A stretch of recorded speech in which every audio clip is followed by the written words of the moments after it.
మంచిది దేవుని బిడ్డలారా, నేను చదువుతాను. మరొకొక్కసారి ఈ మాట మీరు మనస్సులో పెట్టండి. ఈరోజు దేవుడు మనకిచ్చినటువంటి చక్కటి లేఖనము, వాగ్దానపూర్వకమైనటువంటి సందేశం ఏమిటి అంటే, మీరు ఫలించి అభివృద్ధి పొందండి. ఆదికాండము 1వ అధ్యాయము 28వ వచనం ప్రకారంగా ప్రభువు మనకు చెబుతున్న మాట. ఈరోజు చూడండి, ఆలోచించండి. ప్రతి క్రైస్తవుడు కూడా, ఏమంటే నేను క్రైస్తవుడు గురించే మాట్లాడను కానీ, ఈ భూమి మీద ఉన్న ప్రతి మనిషి కూడా ఏం కోరుకుంటాడంటే, నేను ఫలించాలి, నేను అభివృద్ధి చెందాలి, నేను విస్తరించబడాలి, నేను ఒక ఉన్నతమైన స్థాయికి వెళ్ళాలి. స్తోత్రం కలుగును గాక. చెప్పండి హల్లెలూయా. నిజమేనా కాదా? ఇలా ప్రతి ఒక్కరికి ఆశ ఉంటుంది. నా పిల్లలు ఫలించాలి, నా పిల్లలు అభివృద్ధి చెందాలి, నా కుటుంబము దీవించబడాలి, నా కుటుంబము హెచ్చించబడాలి. ఇలా ప్రతి ఒక్కరికి కూడా ఆశ ఉండడం అనేది సర్వసాధారణం. అయితే దేవుని బిడ్డలారా, నేను నా వర్తమానంలోకి వెళ్ళబోయే ముందు కొన్ని విషయాలను మీకు నేను చెబుతాను. ఆ మాటలన్నిటినీ మీరు మనస్సులో పెట్టండి. ఈ లోకమంతా కూడా దేవుని బిడ్డలారా, ఈ లోకమంతా కూడా కేవలము ఫలింపు అన్న మాట గురించి ఎప్పుడైనా ప్రస్తావన వస్తే, వారు ఎప్పుడూ కూడా ఫలింపు అన్న మాటని ఎలా తీసుకుంటారో తెలుసా? కేవలము శరీరానుసారంగానే ఈ మాటను వారు తీసుకుంటారు. అది ఎవరైనా సరే. వర్తమానం చెబుతున్నప్పుడు దైవజనుడు ఒకవేళ ఇదే మాటను గనక ఎత్తిపెట్టి మాట్లాడాల్సి వస్తే, సేవకుడి నోటి వెంట నుంచి వచ్చే మాట ఇలా ఉంటే బాగుండును అని మీరు అనుకుంటారు. ఎలా?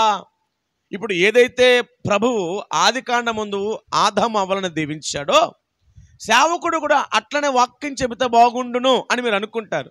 అయితే ఈరోజు నేనేం చెప్పదలుచుకున్నానంటే, శరీరాను సంబంధమైన ఫలింపు కంటే ఆత్మ సంబంధమైన ఫలింపు అనేది ప్రతి క్రైస్తవునికి కూడా చాలా అవసరం. స్తోత్రం కలుగును గాక. ఏమండి, కారులు కొనుక్కున్న, మేడలు, మిద్దెలు, వెండి బంగారాలు, పొలాలు, ఇలా ఇతరత్ర మనము ఏది సంపాదించినా, కూడబెట్టిన, పోగు చేసిన, వెనక వేసిన, బ్యాంకుల్లో దాచిన, అవన్నీ ఎక్కడి వరకు చెప్పాలి? ఎక్కడి వరకు? బంగారం ఒక తులం కొన్నావు, పరలోకం తీసుకుపోతావా? పోనీ ఒక గ్రాము తీసుకుపోతావా?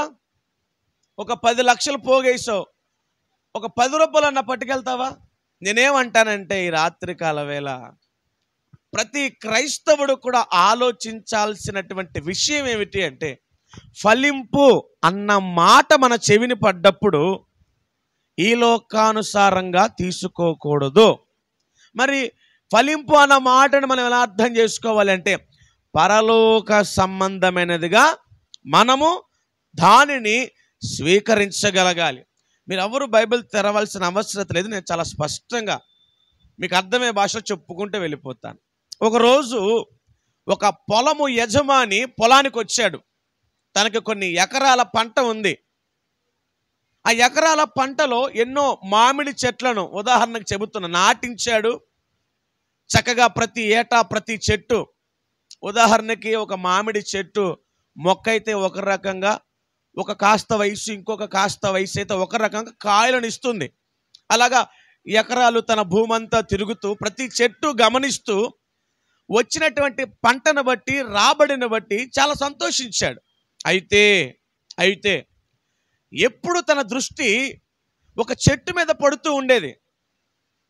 ఏమిటి ఆ సందర్భం అంటే, ఆ పొలములో ఉన్న చెట్లన్నీ కూడా చక్కగా పూత వేసి, పింద కాసి, పండుగా, ఆ గంపలన్నీ నిండుగా ఆ యొక్క యజమాని ఇంటికి పోతా ఉంటే, ఒక చెట్టు మాత్రం ప్రతి ఏడు వస్తున్నాడు, చూస్తున్నాడు, చెట్టు మాత్రం ఫలించట్లేదు. అంటే ఫలములు దానికి కాయట్లేదు. చూశాడు, 1 సంవత్సరం చూశాడు, 2 సంవత్సరాలు చూశాడు, 3 సంవత్సరాల కాలం అయిపోయింది. ఆ చెట్టు ఒక్క కాయను కూడా దిగుమతిగా ఆ యజమానికి ఇవ్వట్లేదు. వెంటనే ఆ పొలము యొక్క యజమానికి కోపం వచ్చింది. వెంటనే ఏమన్నాడు తెలుసా? ఆ పొలంలో పనిచేసే ఉంటారు కదా, పని వారిని, తోటమాలి ఉంటారు కదా, వారిని పిలిపించి అర్జెంటుగా ఈ చెట్టుని కొట్టించే, వేలతో సహా పురికి పక్కన పడే, దాని ప్లేస్లో ఒక కొత్త చెట్టు వేయి అని చెప్పి యజమానుడు ఆ తోటమాలికి చెప్పాడు. మీకు అర్థమవుతా ఉందా? ఇదే మాట బైబిల్లో సువార్తల్లో మనకు కనపడుద్ది. మీకు ఎన్నోసార్లు చెప్పాను. ఈసారి మరి ఇంకొకసారి ఎందుకు చెబుతున్నానో తెలుసా? ఏమండి, ఈ లోకపరంగా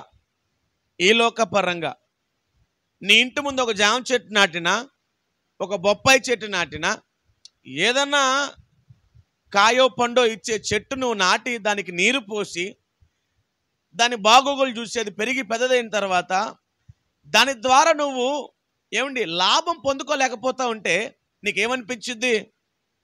ఈ చెట్టు ఎందుకు పనికిరాంది, దీన్ని కొట్టిపడేసి దీని ప్లేస్లో ఇంకో చెట్టు వేసుకుందాం అని నువ్వు ఆలోచిస్తావు. నిజమే, ఈ లోక సంబంధంగా మన ఆలోచనలు ఇట్లనే ఉంటాయి.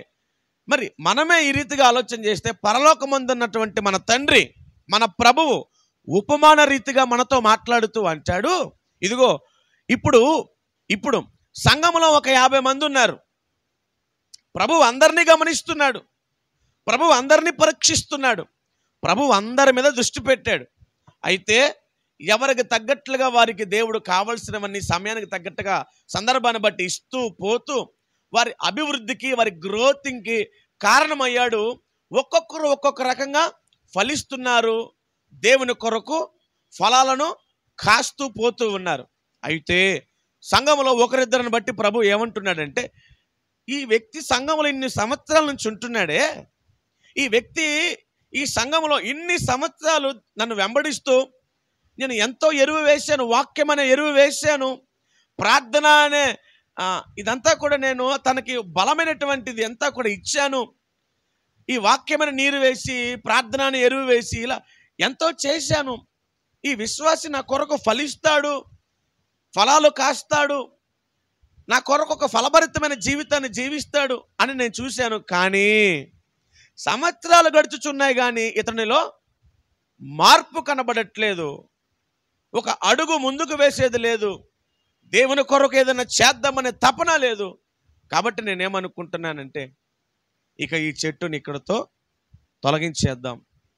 ఇప్పుడు దీనిని బట్టే ప్రభు ఇంకో మాట అన్నాడు బైబిల్లో, ఫలించని ప్రతి చెట్టు నరకబడి, స్తోత్రం చెప్పండి, ఫలించని ప్రతి చెట్టు నరకబడి అగ్నిలో పారవేయబడుతుందంట. గొడ్డలి చెట్టు వేరున ఉంచబడి ఉంది.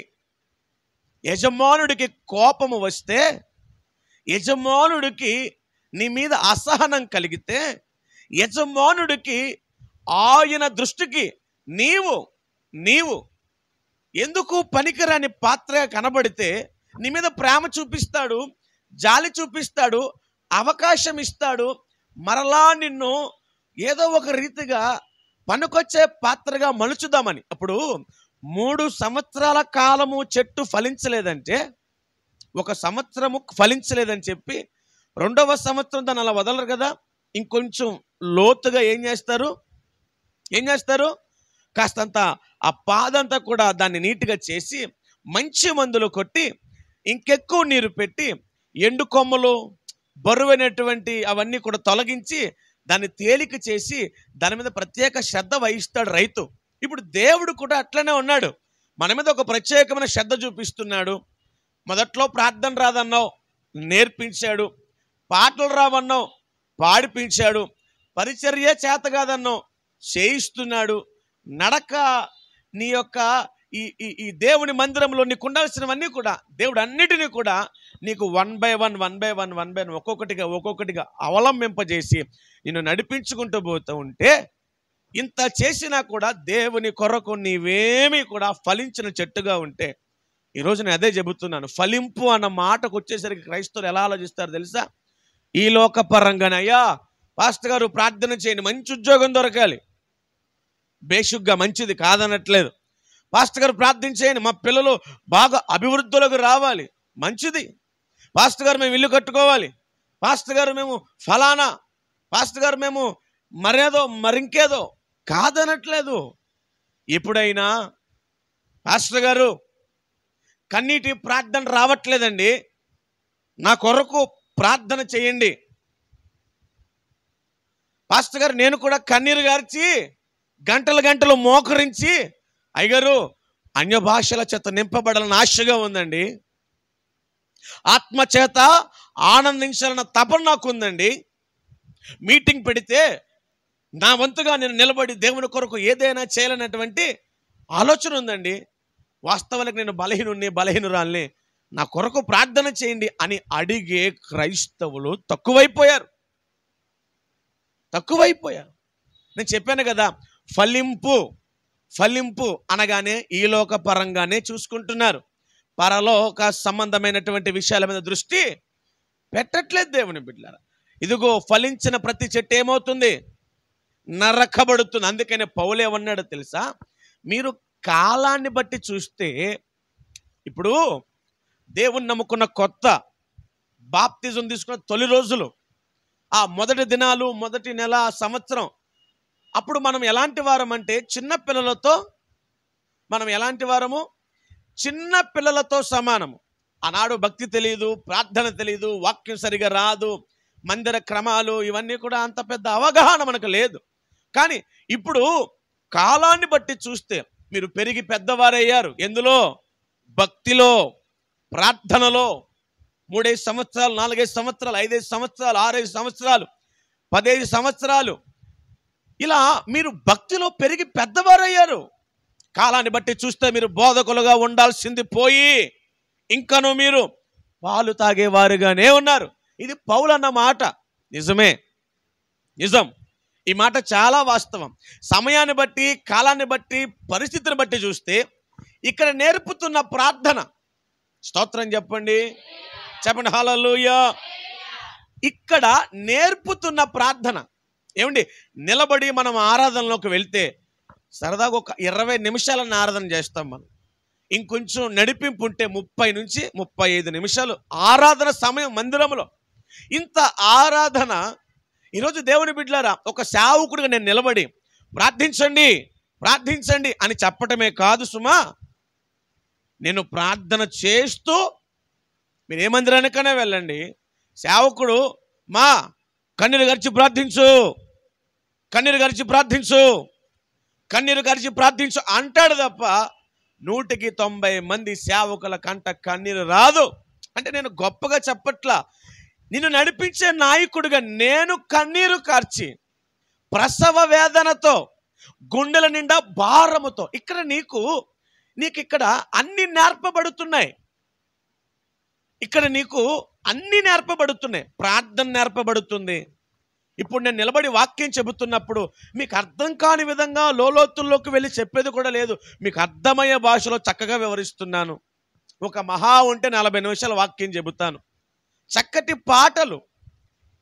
పాటలు, పరిచర్య కూడా మీ భుజాల మీద అంత భారం లేదు. మందిరాన్ని ఊడ్చినా, చాపలు వేసినా, బాక్సులు పెట్టినా, అవుట్డోర్ మీటింగ్లో కష్టపడ్డా 100-70-80% నేను నిలబడుతున్నాను. నేనేమంటానంటే, ఇలాంటి పరిస్థితులలో కూడా, ఇంత మీకు నేర్పుతున్న తర్వాత కూడా, ఇంత అనుభవాన్ని మీకు రంగరించి తల్లి ఉగ్గుపాలు పట్టినట్లుగా పిల్లవాడికి ఈ సేవకుడిగా నేను మీ కొరకు ఇంత చేస్తున్న తర్వాత కూడా మీరు ఇంకా పసిపిల్లల వలె భక్తిలో ఉండడం సమంజసం కాదు. కాలాన్ని బట్టి చూస్తే మీరు ఎలా ఉండాలంట? బోధకులుగా. ఎలా ఉండాలంట? బోధకులు అంటే ఎదుటివాడికి చెప్పే విధంగా ఉండాలి. స్తోత్రం చెప్పండి. ఎదుటివాడికి దేవుణ్ణి గురించి చెప్పే విధంగా మీరు ఉండాలి. సమయాన్ని బట్టి, కాలాన్ని బట్టి చూస్తే ఎదుటివాడికి చెప్పే విధంగా ఉండాలి. కానీ ప్రతిరోజు పసిపిల్లవాడిని చంకన పెట్టుకొని గోరు ముద్దలు తినిపించినట్లుగా ఇక్కడ ప్రతిరోజు కూడా మీకు ఈ పాఠములు అనేవి ఏమండి? నేను అదే చెబుతున్నాను.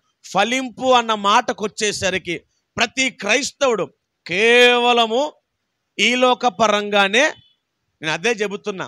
రోమాపత్రికలు ఎవరు తీయొద్దు. రోమాపత్రికలో రాయబడిన మాటలు ఏమిటో తెలుసా? మీరు శరీరానుసారంగా కోసమే, అంటే మీరు ఆత్మ సంబంధమైన విషయాల మీద మనస్సు పెట్టట్లేదు, కేవలము శరీర సంబంధమైన విషయాల మీద మాత్రమే మనసు పెడుతున్నారు. అయితే అదే రోమాపత్రికలో 8వ అధ్యాయంలో రాయబడిన మాట ఏంటో తెలుసా?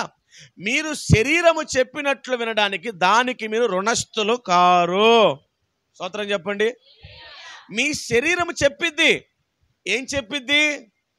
మొదట నువ్వు కష్టపడుకో, సంపాదించుకో, రూపాయి కూడబెట్టుకో. శరీరం చెప్పదంటారా? దీన్ని బట్టి ప్రభువు ఏమంటాడు? మీ శరీరము చెప్పినట్టు వినడానికి దానికి మీరు రుణస్థులు కాదు. నీ శరీరం నీ చేతిలో, నీ శరీరం నీ చెప్పు చేతల్లో నీవు చెప్పినట్లుగా వినాలి. ఈ పూట ఒంట్లో బాగోలేదు, మందిరం మాను అని శరీరం చెప్పిద్ది. ఆత్మ మందిరానికి వెళ్ళాలి అని తపన పడిద్ది. ఈ ఆదివారం ఒక రూపాయి ఎక్కువ వచ్చింది అని శరీరం చెప్పిద్ది. ఆత్మ రూపాయిదేముందిరా, దేవుడు ఉంటాడు, అదే ఎక్కువ అని చెప్పిద్ది. శరీరం ప్రతి విషయంలో ఆటంకపరిచిద్ది. ఆత్మ ఈ శరీరాన్ని బట్టి అల్లాడిపోతుంది. ఏమంటారు? అది ఆత్మ చల్లారిపోతూ ఉంది. ఈరోజు మీకేం అర్థం కావాలంటే, నేను ముందుకు వెళ్ళిపోతాను, 2 మాటలు చెప్తాను, ఆ తదుపరి మీ కొరకు నేను ప్రార్థన చేస్తాను. ఫలింపు అన్న మాటకు అర్థం నేను చెబుతున్నా. భౌతిక విషయాల మీద దృష్టి పెట్టకండి. అందుకనే ప్రభు అన్నాడు ఐహిక విచారములు. ఏమన్నాడు అంటే, ఏమి తిందుమా, ఏమి తాగుదుమా, ఏమి ధరించుకుందుమా. ఏమండి దేవుని బిడ్డలారా, ఆకాశ పక్షులను చూడండి, అవి విత్తవు, కోయవు, కొట్లలో కూర్చుకొనవు, నేను వాటిని పోషించట్లేదా? వాటికంటే మీరు నాకు శ్రేష్ఠులు. మీ తండ్రి మిమ్మల్ని పోషిస్తాడు.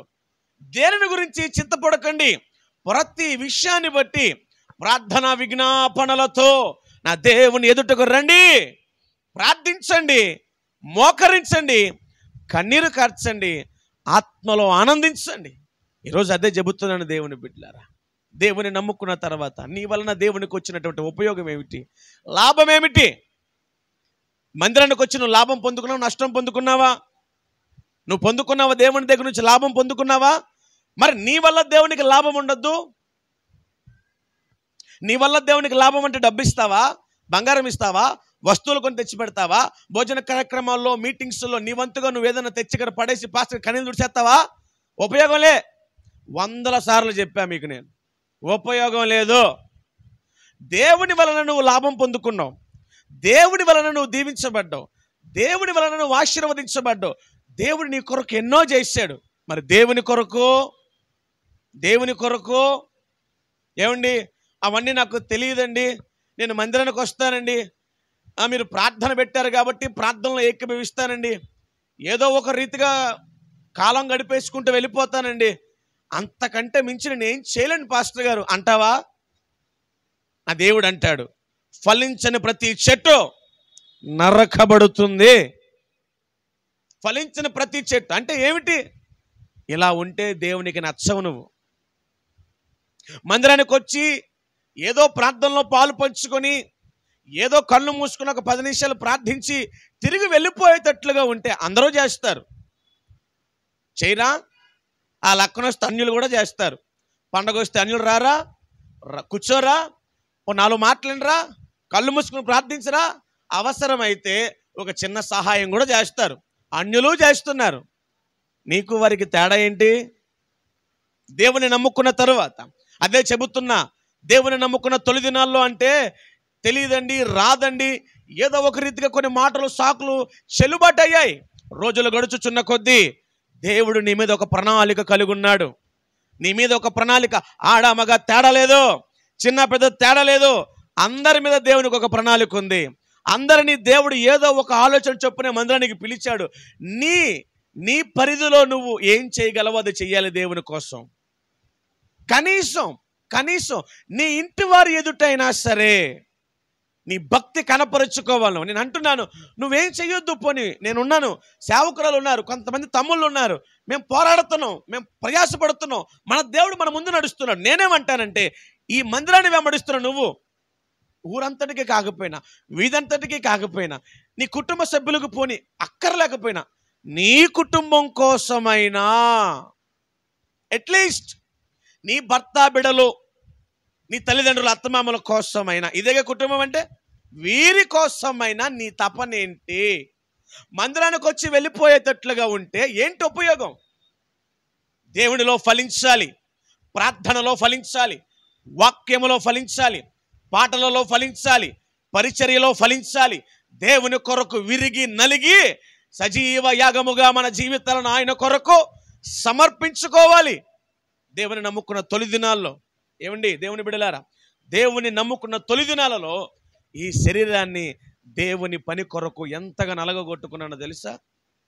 ఏమండి, దీని మీద ఈ ఈ ఈ మందిరం మీద కొంచెం ఉంటుంది. మా ప్రార్థనా మందిరం ఆత్మీయ తండ్రి గారిది. ఒక్కడని ట్రాక్టరు కంకరు, ట్రాక్టర్ ఇసుక, ఇంచుమించుగా 12-10 బస్తాలు ఒక రాత్రి అంతా కష్టపడి ఫ్లోరింగ్ లాగా ఒక మేస్త్రిని పెట్టుకోండి. మీకు అర్థమవుతుందా?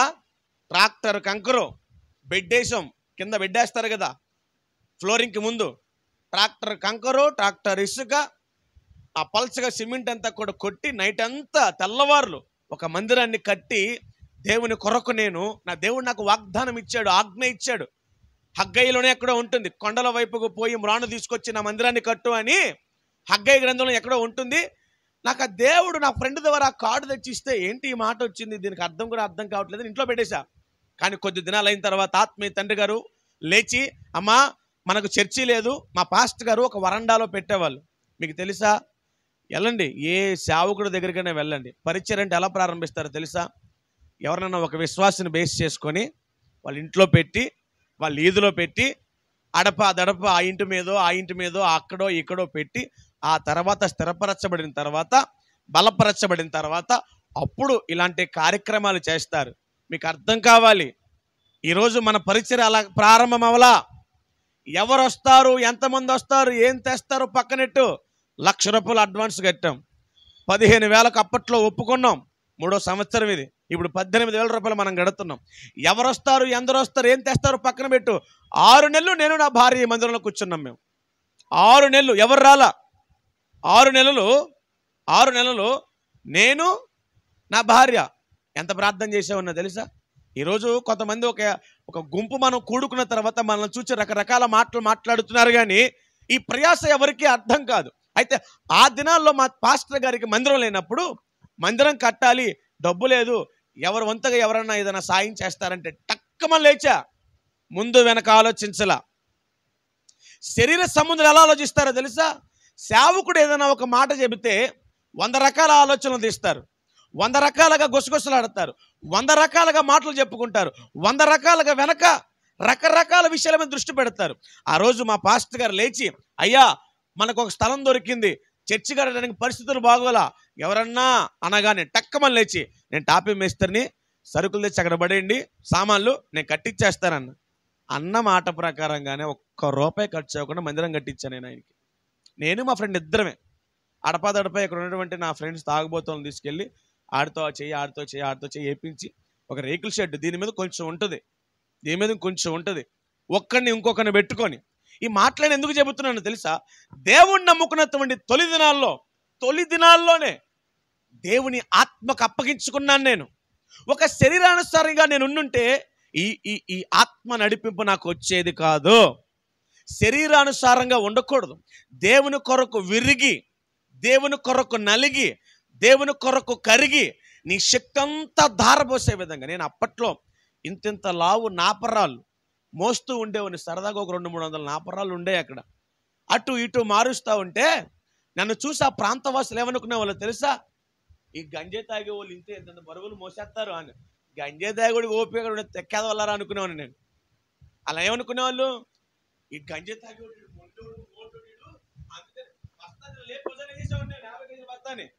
నా గురించి మీకు తెలియదు, అంత పని. అలా చూసి అవాక్కైపోయి, ఈ గంజే తాగేవాళ్ళు ఇంతర బాబు అని గుసగుసలు ఆడేవాడు. అక్కడ కుర్రోళ్ళు అందరూ చెప్పాగా, అక్కడ ఒక 25-30 మంది కుర్రోళ్ళు ఉండేవాళ్ళని. అంత పని ఒక్కనే చేసుకునేవాడిని. ఎందుకొరకు? దేవుని నమ్ముకున్న తర్వాత నేను లాభం పొందుకున్నాను. పాపిష్టి జీవితంలో నుంచి ప్రభువులోకి వచ్చిన తర్వాత ప్రభువు నాకు మేలు చేశాడు, నాకెన్నో కార్యాలు జరిగించాడు, కాబట్టి నా వలన దేవునికి లాభం కలగాలని ఆత్మ సంబంధమైన విషయాల మీద దృష్టి పెట్టి సేవకుడితో పాటు కలిసి చెయ్యి కలిపి అడుగు కలిపి స్వరం కలిపి ఎంత ప్రయాస ఎంత కష్టమో దేవుడు చూడకుండా పోలేదు. దేవుని బిడ్డలారా, నేను అడుగుతున్నాను, నువ్వు శరీరానుసారంగా బతికితే ఈ ఆశీర్వాదం నీకు పొందకుండా దూరం అయిపోయి వేరొకరి దగ్గరికి పోయింది. దేవుడు అందరినీ సమానంగానే చూస్తున్నాడు. నా భార్య తెల్లటి వస్త్రాలు కట్టుకుని మందిరానికి వస్తే ఎంగిలాకులు ఎక్కితే దాకా ఊరుకునేవాడిని కాదు. ఇప్పటికైనా ఇక్కడికి వచ్చిన తర్వాత ఎన్నోసార్లు నేను ఇక్కడ పని చేయించడానికి, నేను పని చేయడానికి ఇష్టపడ్డాను. తనని నేను బలవంతంగా నువ్వు చేస్తావా లేదా అని చెప్పి తనని ఇబ్బంది పెట్టిన పనులకు పంపిస్తున్నాను. నేను ఎందుకో తెలుసా, ఆ ఫలం నాకు తెలుసు. దేవుడి పని చేస్తే, దేవుడి పనిలో కాస్తంత నా బలం వాడితే నాకు ఆరోగ్యం వచ్చింది. స్వతహాగా నేను చాలా బలహీనుణ్ణి, అనారోగ్యం కలిగిన వాడిని. నా బలాన్ని దేవుని కొరకు ఖర్చు చేస్తే దేవుడు నాకు కొన్నంత బలం ఇస్తాడన్నటువంటి నమ్మకం. ఈ విషయాలను ఎందుకు చెబుతున్నానో తెలుసా, ఒక శరీరానుసారుడు ఎప్పుడూ కూడా ఇలా బ్రతకలేడు.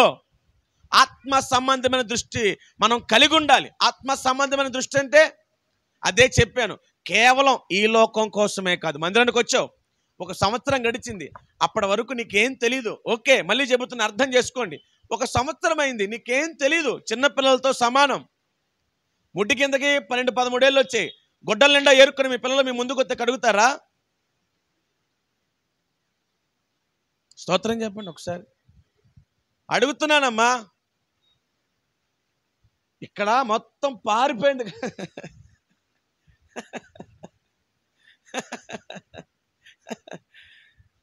మీకు ఇలా చెబితేనే, అందుకని మీరు తలమోహాలు చూస్తున్నారు కదా, మన లాంగ్వేజ్లోకి వచ్చేసా. అప్పుడు మీకు ఆనిద్దని మన లాంగ్వేజ్లోకి వచ్చేసా. గొడ్డల నిండా ఏరుకున్నాడు వచ్చి అమ్మా అని చూపిస్తే పెద్ద పెద్ద ఈగలు, చిన్న ఈగలు కాదు, పెద్ద పెద్ద ఈగలు వాళ్తాయి. ఏది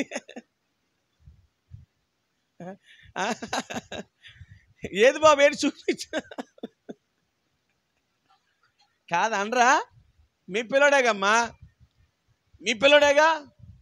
ఏదిరా, ఏది ఏది చూపించి, ఎలా వెళ్ళావు అని ప్యాంట్ తీసి చేతికి తీసుకొని, ఎలా ఇంత పసుపుకి వెళ్ళావంటరా. మీకు ఇలా అచ్చదగలో చెప్తే ఆత్మకి శరీరానికి తేడా తెలుస్తుంది మీకు. లేకపోతే మీరు అంత తెల్లమాలేసి నాకు చూస్తున్నారు. నేను ఇంత గంభీరంగా వాక్యం చెప్తుంటే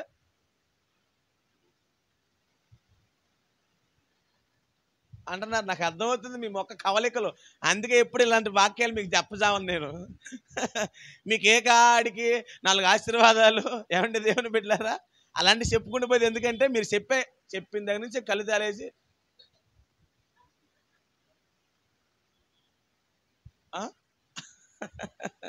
మీరు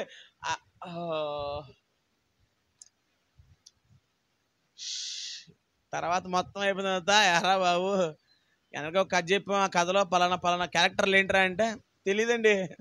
అలా తగలబడింది నా పరిచయం. ఏం చేస్తాను చెప్పండి. ఇదే శరీర సంబంధమైన విషయం. అంటే వాక్యము మీద దృష్టి ఉండాలి, ప్రార్థన మీద దృష్టి ఉండాలి, ఆరాధనలో కళ్ళు మూసుకుని ఆత్మచేత నింపబడాలి. దేవుని కొరకు ఎంత దూరమైనా దేవుని స్తోత్రం చెప్పు. అది ఆ బొడ్డోడు వస్తేనే నువ్వు అంత ఇసుక్కుంటున్నావే, మరి దేవుడి దృష్టిలో కూడా ఇంతే. ఏరా 1 రోజు 2 రోజులు 3 రోజులు 6 నెలలు సంవత్సరం అంటే భరిస్తాడు దేవుడు. ఎలకాలం పోయిన పొడుగుతా క్రైస్తవులందరూ ఎలాగైనా పిల్లల మాదిరిగానేనా, పాలు తాగేవారిగానేనా, ఇంకా గోరుముద్దలు తినిపించుకోవడమేనా, ఇంకా ప్రార్థన రాదండి, ఇంకా వాక్యం రాదండి, ఇంకా ఆరాధనలో ఆత్మ లేదండి, ఎదుటివాడికి ఒక మాదిరి లేదండి. మీకు తెలుసా, యేసు క్రీస్తు ప్రభువుల వారు ఈ భూమి మీద బ్రతికి చనిపోయి వెళ్ళక ముందు మనందరికీ మాదిరిగా బ్రతికాడు. ఆయన మనందరికి ఎలా బ్రతికాడు? ఆయన ప్రార్థన చేశాడా లేదా? ఆయన పరిచర్య చేశాడా లేదా? ఆయన వాక్యము చదివాడా లేదా? 10 మందికి సాయం చేశాడా లేదా? ఏమిటి దేవుని బిడ్డలారా, ఆయన అన్ని చేశాడు, మనల్ని చేయమన్నాడు. అదే చెబుతున్నాను, శరీర సంబంధమైన విషయాల మీద దృష్టి తొలగించండి, ఆత్మ సంబంధమైన విషయాల మీద మనస్సు పెట్టండి. ఫలించడం అంటే ఈ లోక పరంగా కాదు, పరలోక పరంగా నువ్వు ఫలించాలి. నీ బిడ్డలు ఫలించాలి, నీ కుటుంబం ఫలించాలి. స్తోత్రం చెప్పు ఒకసారి. హల్లెలూయా. దేవుని నమ్ముకున్న తర్వాత నీ ద్వారా దేవునికి ఏదైనా లాభం చేకూర్చబడాలి. మందిరానికి వచ్చావు, సేవకుడు నీ మీద ఎన్నో ఆశలు పెట్టుకున్నాడు. సేవకుడు పలానా తల్లి ఇంత ప్రార్థన చేస్తుంది, పలానా చెల్లి ఇంత కన్నీరు గారుస్తుంది, పలానా అన్న, పలానా తల్లి గారు, పలానా తండ్రి గారు ఇదిగో ఇంత ఇంత ఇంత ఈ రీతిగా వాడబడతారని ఆశ కలిగి ఉంటే నువ్వు వస్తున్నావు, వెళ్ళిపోతున్నావు. నువ్వు వస్తున్నావు, చెప్పండి, నువ్వు వస్తున్నావు. ఏ రోజు ఈ మాట నేను చెప్పలా, ఒక్కసారి ఎందుకో చెప్పాలనిపించింది. మీరు ఏ మందిరానికన్నా పోండి, ఎంత పెద్ద సేవకుడు అని చెప్పే డైలాగ్ ఏంటో తెలుసా? గొర్రెలను కనాలి అంటారు. ఏమంటారు? ఇప్పుడు క్రైస్తవ విశ్వాసం ఏమని పిలుస్తారు? ఇప్పుడు మీరు వెళ్ళి ఇంకొకరిని పట్టుకురావాలా, నేను వెళ్ళి తీసుకొచ్చుకుంటానా? నా 3 సంవత్సరాల పరిచర్లో ఏ నాడు పలకన మాట ఈనాడు పలికాను నేను. అలా తయారు చేశారు మీరు ఈ పరిచర్ని. ఇన్ని సంవత్సరాలు నా పరిచయం ఈరోజు నేను చెప్పాను బట్టి నేను ఈ మాట మిమ్మల్ని వేరే వాళ్ళని తమ్మని నేను చెప్పట్లా. మన ప్రవర్తన, మన నడక, మన మాట, మన చూపు, మన బిహేవియర్, మన భక్తి వచ్చేయాలి, వెంటబడి ఆకర్షితులైపోవాలి. మీరు ఏ మందిరానికైనా పోండి అమ్మా, ఏ సేవకుడి దగ్గర పోండి, గొర్రెలే. ఏదైనా మీటింగ్ పెడితే ఏమని చెప్తారు? మీరు ఒక్కళ్ళే వస్తారు, ఇంటి పని తీసుకొస్తారని అడుగుతారా? ఇరుగు పొరుగులు చెప్తారా? అడగరా? ఏనాడని అడిగానా? ఏనాడైనా చెప్పానా? అలా సరిగ్గా నీకే నేను చెప్పను, మీటింగ్ పెట్టేస్తాను నేను ఇలాగ వచ్చి. ఎందుకు ఈరోజు ఈ మాట చెప్పానో తెలుసా? ఇంకా నువ్వు పిల్లోళ్ళలాగానే ఉన్న అర్థం చేసుకోవట్లా. చెప్పకుండానే టక్కుమని బల్బెలుగా రకాలుగా మనం లేమే ఇక్కడ. అన్ని విషయాల్లో మాత్రం మనం అన్ని విషయాల్లో బాగానే ఉంటాం, దేవుడి దగ్గరికి వచ్చేసరికి మాత్రం అష్టవంకరలు తిరుగుతాం. అదే చెబుతున్న ఈ రాత్రి మీకు అర్థం కావాల్సిన విషయం ఏమిటంటే, మీరు ఫలింపు అన్న మాటకు వచ్చేసరికి శరీరానుసారంగా కాదు, భౌతికంగా కాదు, పరలోకం మీద దృష్టి పెట్టండి, ఆత్మానుసారంగా ఆలోచించండి. నువ్వు దేవుని నమ్ముకున్నావు, పాస్టర్ గారే వచ్చి నీ ఇంట్లో చెప్పాలా? పాస్టర్ గారే వచ్చి నీ ఇంట్లో అందరికి బొట్టెట్టి కాటికెట్టి, ఏమండి అమ్మా ఏదో రండి, ఏదో ముత్తైదువుకి నేను బొట్టెట్టి పిలుపు చెప్పినట్లుగా మా అమ్మాయి మా అబ్బాయి ఇలాగమ్మా పెళ్ళి రండి అని ఈ ఎవరాన్ని నేను పెట్టుకోవాలి ఇలాగా? ఇలా పెట్టుకోవాలంటే ఇలా ఎవరాలని పెట్టుకోవాలా? నీ ప్రార్థనకు ఆకర్షితులు అవ్వాలి, నీ అభిషేకానికి, నీ వెలుగుకు అనేకులు నీ తట్టు తిరగాలి.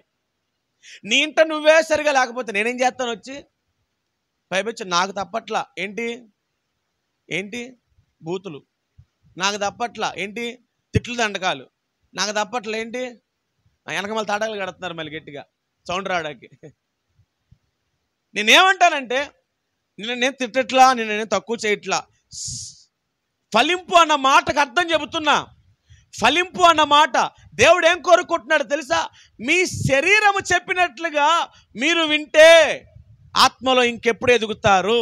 మీరు శరీరానికి రుణస్థులు కాదు, మీరు ఆత్మలో బలవంతులు, పరలోకపు ఆత్మ అభిషేకము చేత నింపబడిన వారు.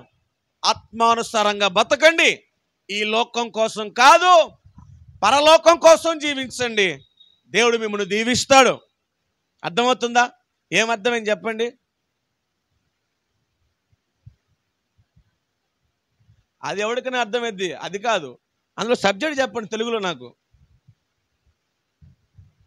మళ్ళీ అదేనా అంటే ఇటు కాకపోతే అటు, అటు కాకపోతే ఇట. దేవుని నమ్ముకున్న తర్వాత నా ద్వారా నలుగురికి ఏదన్నా మేలు అన్న మాటలు మీకు చెప్తున్నా. ఊళ్ళో గురించి పక్కనెట్టండి, నీ ఇంట్లో వాళ్ళని నిన్ను చూసి మందిరానికి వచ్చేటట్టుగా ప్రార్థన చేయండి. ఫలింపు అంటే అది. ఫలింపు అంటే ఏంటి? నువ్వే ఏమండి దేవుని బిడ్డలారా, ఏదో శాస్త్రం ఉంది వెనకడికి గుర్తురాట్లా. నువ్వే అలా ఉంటే తర్వాత ఏంటి మరి? నేను మళ్ళీ చెబుతున్నా, నీ కుటుంబాన్ని ఏ సేవకుడు రక్షించలేడు. ఇది వాస్తవం. నేను ప్రార్థన చేస్తాను, ప్రార్థన చేయనని చెప్పానా? చేస్తాను. నీకంటే ఎక్కువే చేస్తాను, నీకంటే ఎక్కువే కన్నీరు గారుస్తాను, నీకంటే ఎక్కువే కష్టపడతాను. కానీ నీ కుటుంబాన్ని మార్చుకునే బాధ్యత, మందిరాన్ని నడిపించే బాధ్యత, దేవుని వైపు తిప్పే బాధ్యత ఎవరిది? పక్కింటి వాళ్ళ నాదని చెప్పండి. మనది కాదు, ఇక్కడ నీ పర్సనల్, నాది. ఎవరిది? నీ కుటుంబాన్ని దేవుని వైపు నడిపించుకోవాల్సిన బాధ్యత. గుడ్డెద్దలు చేయబడ్డగా భక్తి చేయకండి, చివరికి చచ్చిదత్తు నరకానికి పోతాం మనం. వెనకటికి 2వ క్లాసులో 3వ క్లాసులో ఐరావతం తెల్ల ఏనుగు కథ ఉండేది. ప్రతి రాత్రి ఏనుగు వచ్చి ఆ పొలంలో ఏదో తింటా పోతా ఉండేదంట. చిన్నప్పుడు కదమ్మా. రెక్కలేనుగు ఐడియా వచ్చే ఉంటుంది మీకు, గవర్నమెంట్ స్కూల్లో బడిలో అది పాఠం. అది ఆ ఏనుగు రెక్కలు కట్టుకుని వచ్చి ఆ పొలంలో వాడి చెత్త చెదరని తిని వెళ్ళిపోతా ఉంటే ఒకరోజు ఒకడు అసలు ఇది ఎక్కడి నుంచి వస్తుంది, ఎలా వస్తుందని చెప్పి దాని తోక కట్టుకున్నాడంట. ఏమట్టుకున్నాడు? దాని తోక కట్టుకున్నాడు. అది ఎగురుకుంటూ వెళ్ళిపోయి పరలోకం పోయి అది ఉండే ప్లేస్కి వెళ్ళిపోయి అక్కడ దాన్ని డ్రాప్ చేస్తే ఎడు చూసినా ఆడి దగ్గర ఏముంది? బంగారం, వజ్రాలు, వైడూర్యాలు, నగ నట్రా అన్నీ ఉన్నాయి. జోబులు నిండా సంచులు నిండా మూట కట్టుకున్నాడు. మళ్ళీ తెల్లారపడికి వచ్చింది కదా కిందకి తింటాకి, దాని తోక కట్టుకున్నాడు. వచ్చాడా లేదా? వచ్చినట్టు ఆడు బతకాలిగా. ఊళ్ళో అందరిని పోగేసాడు. ఎలా పులయ్య రారే, సుబ్బరావా, వెంకటరావా, లచ్చమ్మా, పినే, ఏనుగు వస్తుంది, తోక కట్టుకుంటాం, వెళ్ళిపోదాం, మూటలు కట్టించుకొచ్చుకుంటాం. అందరూ వచ్చారు. ఏనుగు వచ్చింది. ఒకటి మెడకి ఒకటి తోడకి తాళ్ళు కట్టుకొని అసలు ఉన్నాడుగా, మరి ఇడలా ఏనుగు తోక కట్టుకున్నాడు. ఇళ్ళే వాళ్ళు వెళ్తున్నారు ప్రశాంతంగా. మధ్యలో వెనక నుంచి ఎవడో నీళ్ళంటాడు అలాంటాడు, ఎరా రే వెళ్తున్నాగా అక్కడ ఏంటి అవ్వారం అన్నాడంట. ఏముందా 2 చేతులు తింటాం అన్నాడంటే ఇలాగా తోకను వదిలి. మీకు అర్థమే భాషలో చెప్తున్నా. వెళ్తే 2 చేతులు తినడమే అన్నాడంట. తిన్నారు మొత్తం తిన్నారు, అందరు కలిసి శుభ్రంగా తిన్నారు. అర్థమవుతుందా? ఇలా ఉంటుంది ఈరోజు క్రైస్తవ మన పరిస్థితి ఎలాగుందో తెలుసా? అసలోడివి నువ్వే, అజ్ఞానిగా బతికేవా నువ్వు ఇంట్లో. ఇప్పుడు తోకట్టుకున్నాడు ఏం చేయాలి? ఆ తోకట్టుకుని పైకి చెప్తారా సన్నాసి అని చెప్పాలా? 2 చేతులు తింటావు రా అన్నాడంట. తిన్నారు, అందరు తిన్నారు. నీ ఇంటికి నువ్వే భక్తి పరురాలి, భక్తుడు. నీ ఇంటికి ఉన్నది నువ్వు ఒక్కటి. నువ్వే తగలబడి భక్తి చేయకుండా, ప్రార్థన చేయకుండా, దేవుడు మందిరం రాకుండా, పరిశుద్ధత లేకుండా, పవిత్రత లేకుండా పనికిమాలిన ఎవరి మీద దృష్టి పెడితే ఇంక ఇంటోళ్ళ పరిస్థితి ఏంటి? తెలియక అడుగుతున్నా, చెప్పండి. ఇంటోళ్ళ పరిస్థితి ఏంటంట? మనం ఏడ్చి మనం తిన్నంగా ఉంటే ఏమండి, నా దేవుడు చిటికలో చేస్తాడు కార్యాలని. లేకపోతే అలా తగలబడతాం అన్నమాట. ఆకాశం మధ్యలోంచి మొత్తం మూట కట్టుకుని కింద పడి వెళ్తాం. ఎక్కడికి ఎత్తబడతాం. ఎత్తబడి ఒక్కొక్క పాట పాడుకుంటూ వెళ్తూ ఉంటాం. ఏం చెబుతున్నానో అర్థం చేసుకోండి.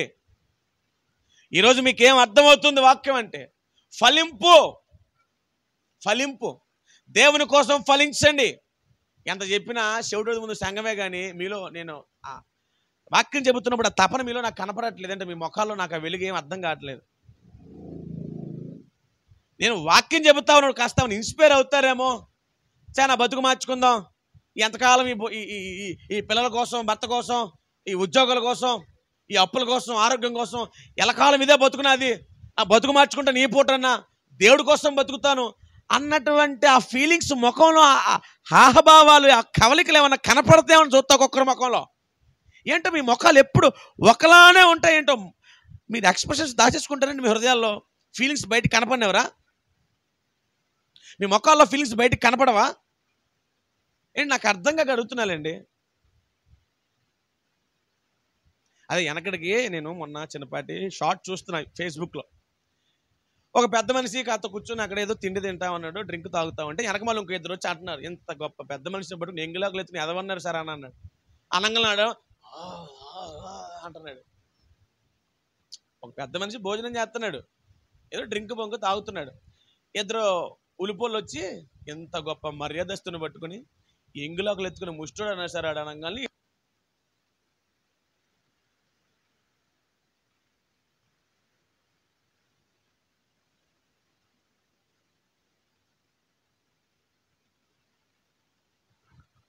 మీలో ఎలాంటి ఫీలింగ్, ఎలాంటి కదలిక ఏమీ లేదు.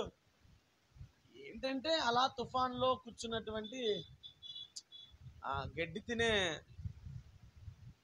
వర్షం పడుతుంది, దారిని పేడవాడు చెప్పాడండి, వర్షం పడుతుంది దున్నపోతలే అంటే ఏం చేస్తున్నది? నవ్వుతప్పుడు మన సౌండ్ కూడా వస్తుందంట. దానికి ఏం తెలుస్తుందా? ఇప్పుడు నేను వాక్యం చెప్పేటప్పుడు కూడా పరిస్థితి ఎలా ఉందంటే, స్తోత్రం చెప్పండి స్తోత్రం అంటున్నారు, హల్లెలూయా చెప్పండి హల్లెలూయా అంటున్నారు. వాక్యం లోతులోకి వెళ్తే మాత్రం అదే ఫలిస్తాం, ఇస్తాం మేము ఫలిస్తాం. ఇక నాకేంటో అర్థం కావట్లేదండి. కాస్తంత మీరు రిప్లై ఇస్తా ఉండండి. ఇప్పుడు ఏం చెప్పాను చెప్పండి ఇంతకీ? అదే చెప్తున్నాగా మీరు ఇటు వింటున్నారు, ఇటు ఒక్క మాట చెప్పి ముందుకు వెళ్ళిపోతా. ఇకనైనా అజ్ఞానంగా బతకడం మానేయండి. తెలివిగా దేవుని కొరకు నీ వంతు నీవుగా, ఏమండి నీ వంతు నీవుగా, ఏమన్నా అర్థమవుతుందో? స్తోత్రం చెప్పు. నీ వంతు నీవుగా ఏదన్నా దేవుని కొరకు. బైబిల్లో ఫిలిప్పీ పత్రికలో రాయబడిన మాట ఏమిటో తెలుసా? అందరూ వారి వారి పనులు మాత్రమే చూసుకుంటున్నారు, కానీ దేవుడి పని ఎవడు పట్టించుకోవట్లేదంట. దేవుడి పని అంటే ఏంటి? నీ వంతుగా నీవు మందిరానికి వచ్చి నీ తరపున నువ్వు ఏదన్నా సేవకుడితో పాటు కలిసి. నాకు ఒక్కళ్ళు కనపలేదండి ఈ పరిసరలో. ఆడపిల్లలనే వన్ను, మగపిల్లల గురించి అప్పుడప్పుడు మాట్లాడుతూ ఉంటాను. ఇప్పుడు కొందరు ఆడపిల్లలు కూడా అట్లనే తగలబడ్డారు. మీకు అర్థమవుతా ఉందా? ఎవడు పని వాడే చూసుకుంటున్నాడంట. దేవుడి పని ఇప్పుడు ఇది శరీర సంబంధమైనదా, ఆత్మ సంబంధమైనదా?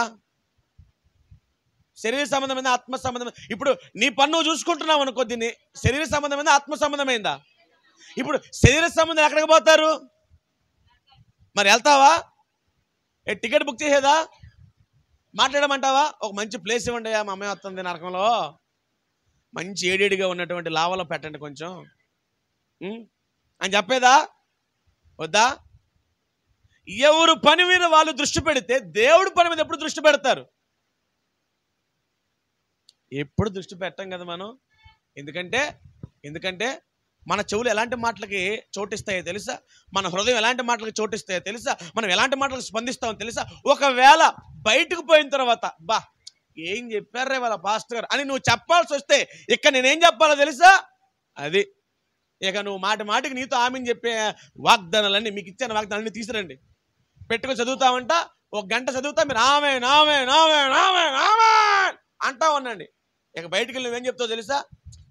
ఏం చెప్పాడరా పాస్టర్ గారు, అదిరిపోలే వాళ్ళ ఏంటి అభిషేకం మీద పడిపోయినట్టుందిరా బాబు. నీ మీద అభిషేకంగా దయ్యం పడింది. ఏంటి పాస్టర్, మందిరాల్లో కూడా దయ్యాలు ఉంటాయండి? నువ్వు ఎక్కడుంటే అక్కడ ఉంటాయి.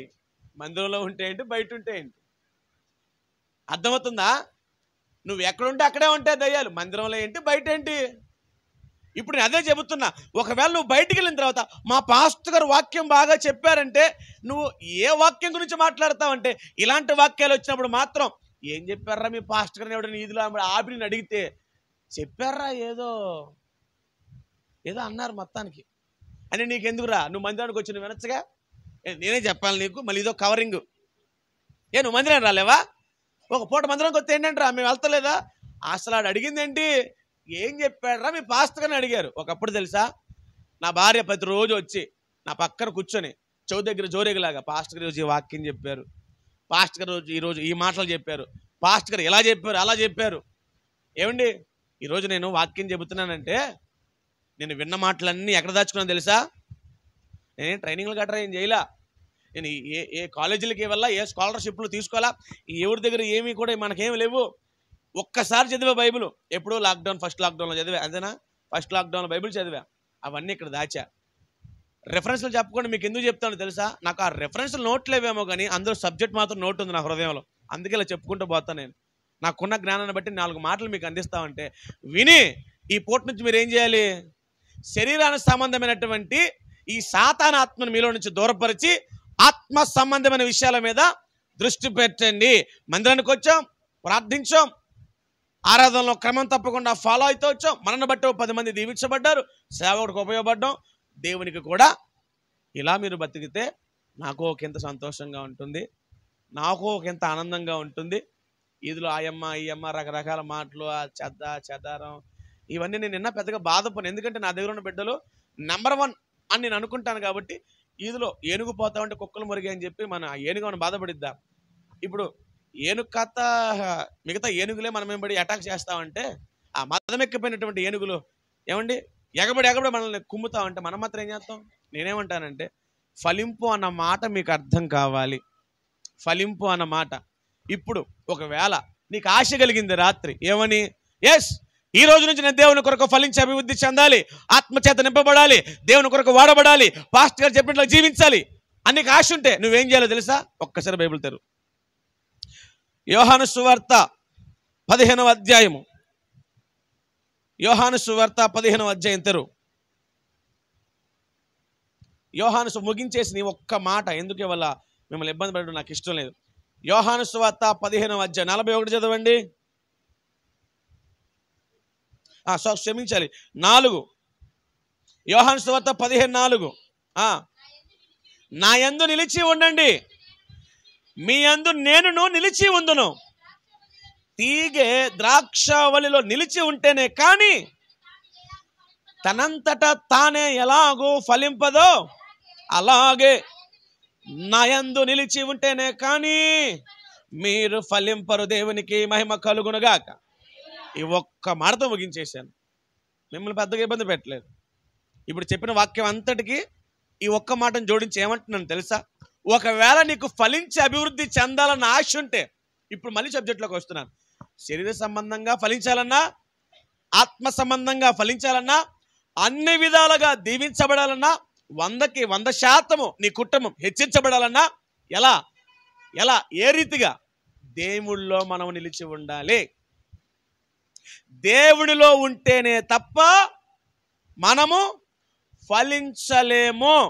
ఏంటి మరి ఊర్లో వాళ్ళందరినీ చూస్తూ ఉన్నానండి. వాళ్ళు బాగానే బిల్డింగ్లు కడుతున్నారు, బాగానే బంగారం కొంటున్నారు, బాగానే వెనకేస్తున్నారు, మూటలు కడుతున్నారు, కింద నుంచి పైదాకా దిగేస్తున్నారు. ఫంక్షన్కి పోయినప్పుడల్లా మా స్వప్నార్థి ఏం చేయించలేదా మీ ఆయన, ఇవన్నీ చూడ సస్తున్నామండి. ఆ ఫలింపు కాదు. మీలాగే ఆసాబు గారు కూడా ఏమనుకున్నారు? ఈదులో వాళ్ళందరినీ చూడయ్యా, బిల్డింగ్ మీద బిల్డింగ్ కట్టారు. మా ఇంటి పక్కన BMW కొన్నాడు, ఆ పక్కనోడు ఆడి కొన్నాడు, ఇంటి ముందు ఇంకోటి కొన్నాడు, ఇంటి వెనక మళ్ళీ ఇంకోటి కొన్నాడు. ఏంటయ్యా నా బతుకు? ఇంటి చుట్టూతో డూప్లెక్స్లు ఉన్నాయి, నాదే పూరిపాకయ్యా. మీకు అర్థమే భాషలో చెప్తున్నా, స్తోత్రం చెప్పండి. ఆసాబు గారు కూడా ఇట్లాగే అనుకున్నారు. ఏమనుకున్నారు చెప్పండి. అంతేనా కదా? అవునా?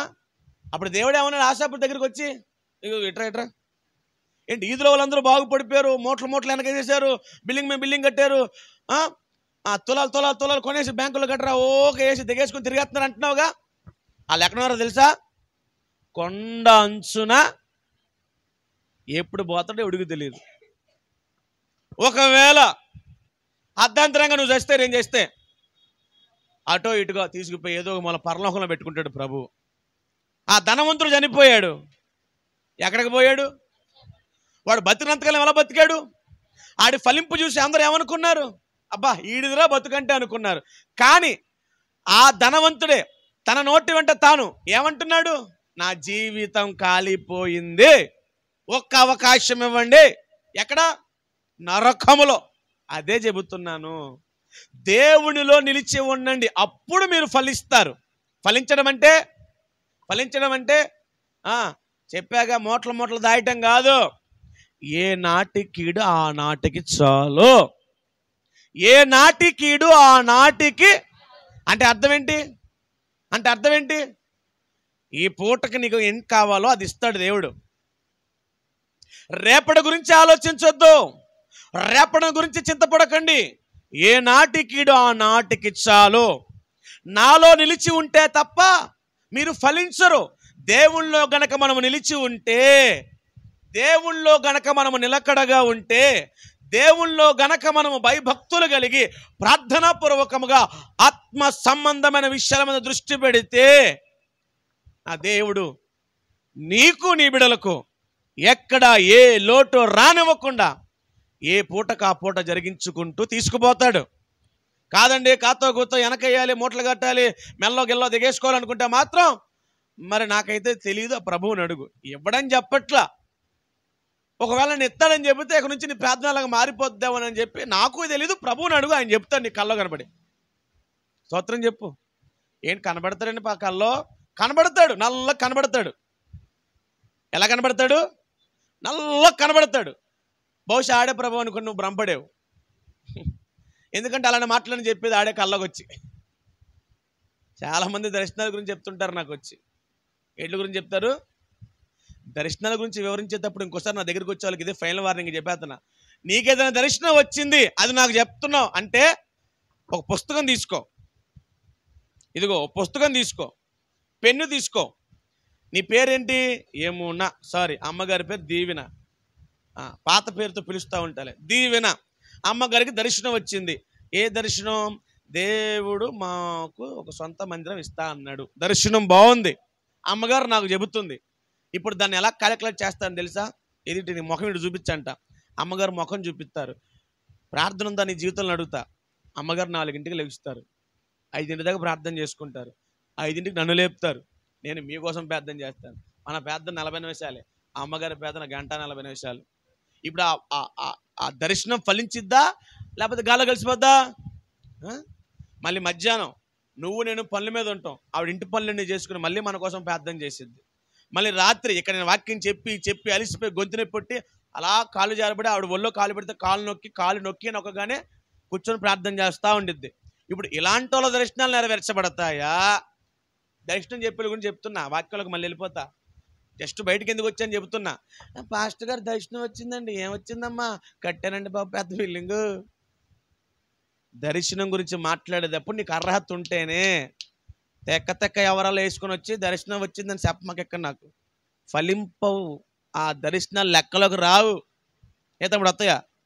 మనం సరిగా లేకుండా దేవుడు కనపడ్డాడంటే దేవుడు కాదు, వెలుగుదూత, తెక్క ముఖమా. బైబిల్ చదువు. మనము పర్ఫెక్ట్గా ఉంటే ఇప్పటికీ అప్పుడప్పుడు అమ్మగారు అంటారు, నాకు అంత పెద్ద దర్శనాలు రావేంటి పాస్టర్ గారు అనిద్ది. మనకి దర్శనాలతో పని ఏంట్రా, ప్రభువే మన ముందుంటే ఆ వెలుగుదూత సంబంధులందరికీ 24 గంటల దర్శనాలు వస్తామంటే వాళ్ళకి వచ్చిన దర్శనాలు మనకి ఎందుకు వస్తాయి? నాకు ఇప్పుడు దాకా దర్శనాలు రావు, ప్రశాంతంగా నిద్రపోతాం. మరి నేనేంటో, నా దర్శనం అంటే ఎట్లా ఉండిద్దో తెలుసా? నీ కోసం నేను కళ్ళు మూసుకున్నప్పుడు నీ ఇంటిళ్ళ పద్ధతి దేవుడు నాకు చూపిస్తాడు. అది రియాలిటీ. దాన్ని నమ్మి నీకు నేను చెబుతా. ప్రత్యేకంగా పడుకున్నప్పుడు సొంగ ఇలా పక్కన ఇలా కారుతా ఉంటే దర్శనాలు నీకు వచ్చేస్తాడు. నువ్వేమో ఎట్లా పడుకుంటావు?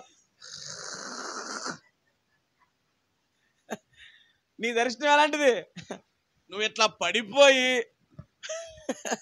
నీ పొట్ట నా పొట్ట కంటే ఎంత పెద్దగా ఉబ్బిపోయి అంటా ఉంటే అప్పుడు నీ కల్లో ఏదో అర్ధరాత్రి పూట నువ్వు ఊహించుకున్నదో ఏదో తగలబడి వస్తే దాన్ని అట్టుకున్న దగ్గరికి వచ్చి, అన్నయ్య దర్శనం వచ్చింది అన్నయ్య. ఏమ్మా ఏంటిది? పెద్దగా ఏం లేదన్న, యేసుప్రభు మేఘల మీద వచ్చాడు అన్నయ్య. అమ్మ నీ దగ్గరికే వచ్చాడు? పక్కింటోళ్ళుగా? నా దగ్గరికే అన్నయ్య. నిన్న రాత్రి అంతసేపు ప్రార్థన చేసామమ్మా. ఎక్కడ ఉన్నాయో ప్రార్థన? పిల్లలు ఇసుగిచ్చారు, మా ఆయన లేటుగా వచ్చాడు, పని అంతా ఎక్కువైపోయింది, ఒక్క పూట ప్రార్థన చేయలేదు అన్నయ్య. అబ్బా, ప్రార్థన చేసిన వాళ్ళకే దిక్కుదేమనం లేదు ఇక్కడ. ప్రార్థన చేయి, నీకు దర్శనాలు వచ్చాయి.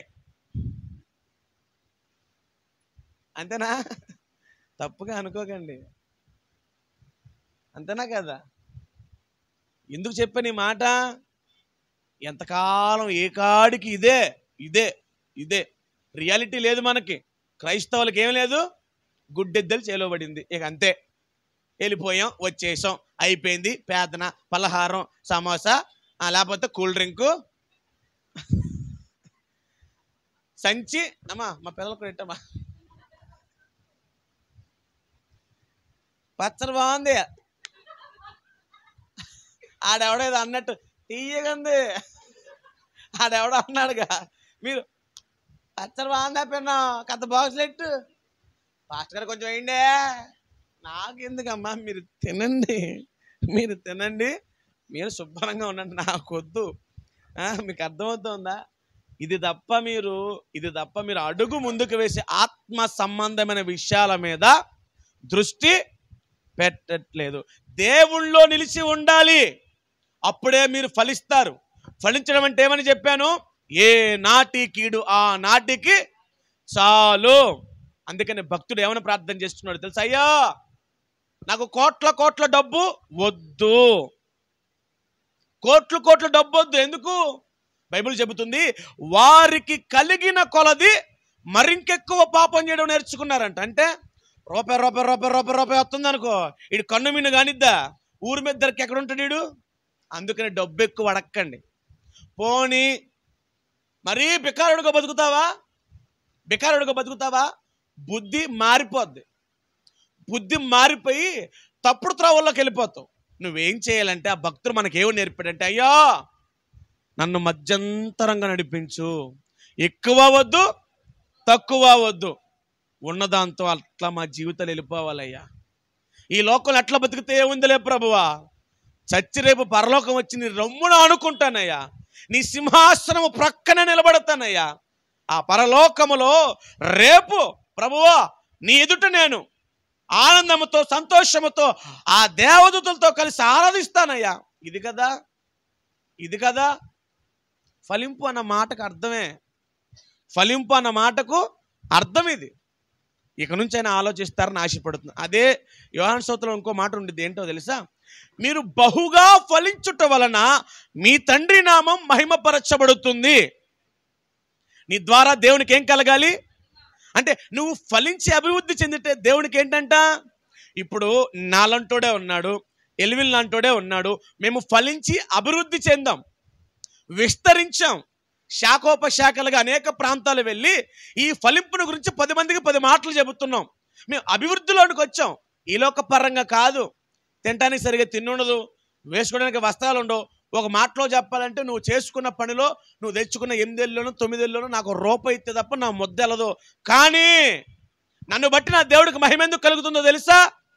శరీర సంబంధమైన విషయాల మీద దృష్టి తొలగించి ఆత్మ సంబంధమైన విషయాల మీద దృష్టి పెట్టాం. కాబట్టే ఈ బలహీనలను ప్రభువు నిలబెట్టుకొని బలమైన పాత్రలుగా వాడుకుంటూ 10 మంది ఎదుట సాక్షిగా ఆయన వాడుకుంటూ ఎక్కడ నిలబడ్డా మమ్మను బట్టి దేవునికి ఏం కలుగుతుంది? అందుకని నేను చెబుతున్నాను, నువ్వు ఫలించి అభివృద్ధి చెందు, నిన్ను బట్టి దేవునికి అది ఫలించి అభివృద్ధి చెందు. నువ్వు ఫలించడం వల్ల నీ ఇంటి వాళ్ళకి ఆనందం కలిగిద్ది. ఒక చిన్న మొక్క రోడ్డు పక్కన నాటావు, అది చిన్నదే, రాను రాను క్రమక్రమంగా ప్రతిరోజు 10 సంవత్సరానికి అది ఏమవుద్ది? పెరిగి పెరిగి మహావృక్షం అవుద్ది. ఆ తర్వాత ఆ చెట్టు కిందకు ఎందరు వచ్చి సేద తీరుతారో తెలుసా?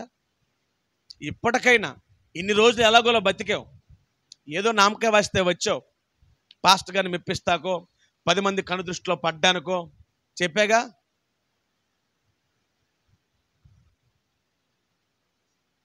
లేకపోతే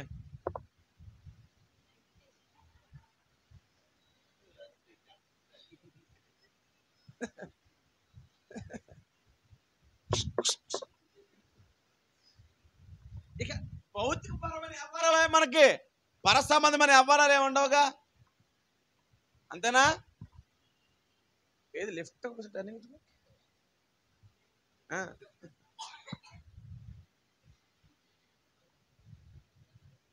అర్థమవుతుందా?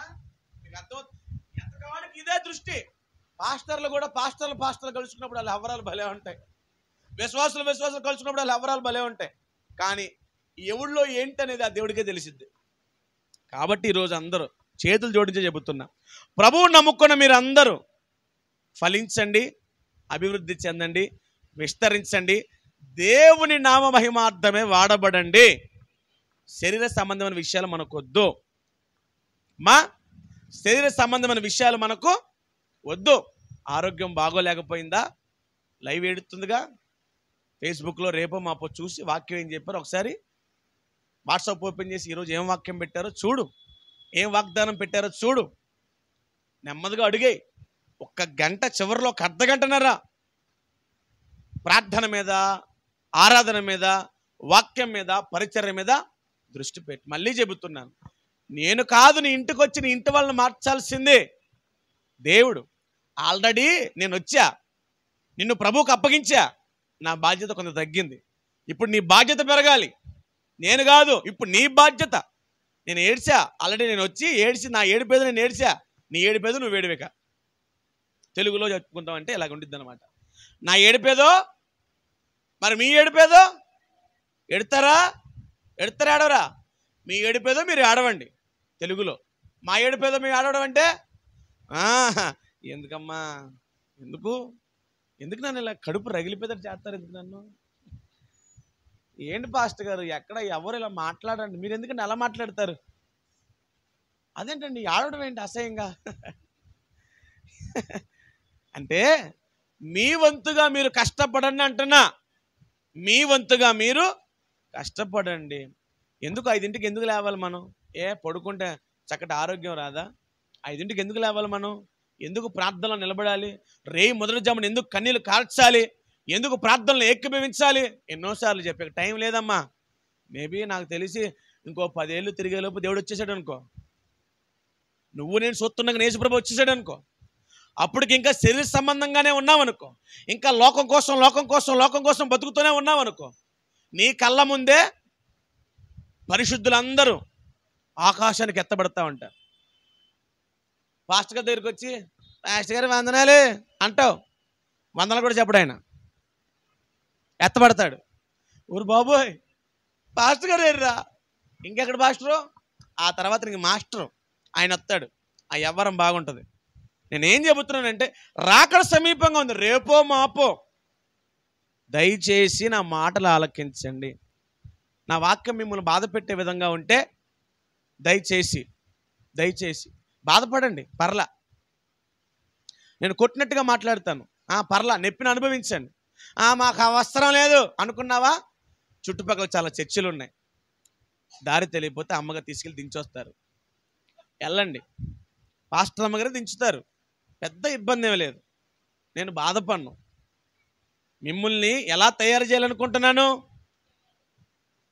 అరుదు, ముత్యాలు దొరుకుట అరుదు. అలాంటి ముత్యం లాంటి సంఘంగా మన సంఘం మార్చబడునుగాక, మన ప్రాంతం మార్చబడునుగాక. రేపు పరలోకం ప్రయాణమైపోయినప్పుడు ఈ సంఘానికి ఒక ప్రత్యేకత ఉండునుగాక. ప్రభు వెతికి మరి మనలను ముందుకు పిలుచునుగాక.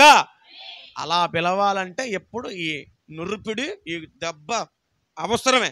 స్తోత్రం కలుగునుగాక. ఈ చిన్న వాక్యం మన వినికిడిలో ఫలించునుగాక. దేవుని కృప మీకు తోడుగా ఉండునుగాక. ఆమేన్. ఇది నా ఏడుపు. ఇక ఆ తర్వాత మీ ఇష్టం.